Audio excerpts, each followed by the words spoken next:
अब वो आपकी किस्मत है कि आपने बी लगाया और 8 में से संभावना रहेगी सब पे 2-2 सही हो, किसी पे 3 निकल गए, वो आपकी किस्मत है। किसी पे 4 निकल गए, वो आपकी किस्मत है।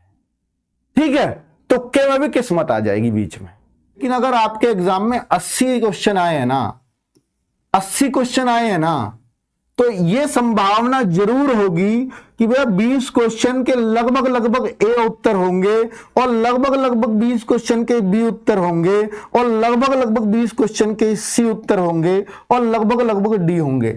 ऐसा जरूरी नहीं है कि ये ए पे 20 ही क्वेश्चन हो, ऐसा हो सकता है इस पे 22 हो, इस पे 18 ही रह जाए, पर लगभग लगभग वही आएगा। तो बच्चों, इसलिए 4 क्वेश्चन में से एक संभावना जरूर बन जाएगी सही होने की। इसलिए मैं कह रहा हूं कि जो क्वेश्चन आपको थोड़ा सा, मान लीजिए 4 ऑप्शन हैं, ए बी सी डी, ये 4 ऑप्शन आए आपके, ये आपको बिल्कुल भी नहीं आता, मतलब ये क्वेश्चन आपको पता है कि इसका उत्तर ये नहीं हो सकता, लेकिन इन 3 में से कोई एक जरूर होगा।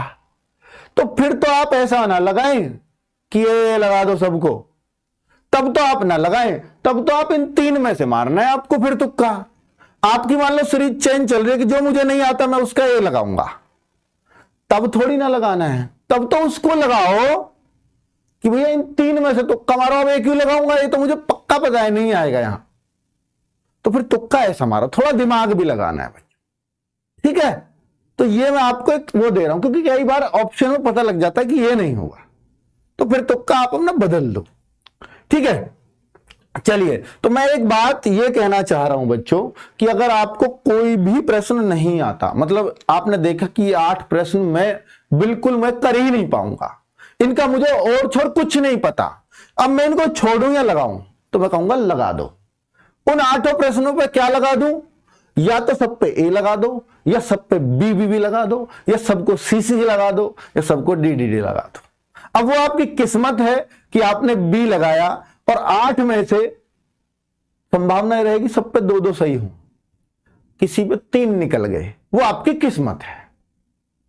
किसी पे 4 निकल गए, वो आपकी किस्मत है। ठीक है, तुक्के में भी किस्मत आ जाएगी बीच में।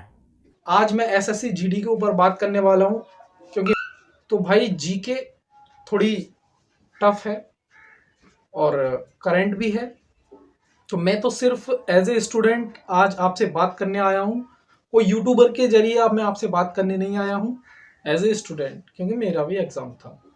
तो आप चक्कर यह है कि आप किस तरीके से अटेम्प्ट करते हैं, एग्जाम हॉल का जो प्रेशर होता है उसको कैसे झेलते हैं, बशर्ते आप यहाँ कितना मॉक में कितना आपका स्कोर आ रहा है वो अच्छी बात है, लेकिन वहाँ किस तरीके से टाइम को मैनेज करते हैं।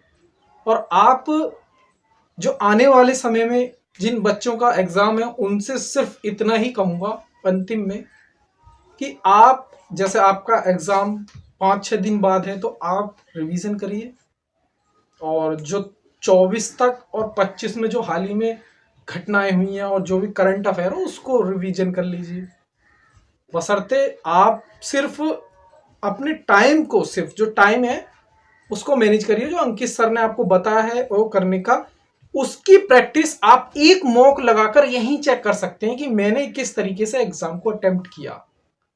मैं ये नहीं कह रहा कि उन्होंने गलत बताया, नहीं, आप उस नियम को फॉलो करो यहीं पर, अगर यहीं बेटर मिला तो आप वहां पर भी उसको अप्लाई कर सकते हैं। तो ठीक है, मिलते हैं नेक्स्ट वीडियो में। Thank you.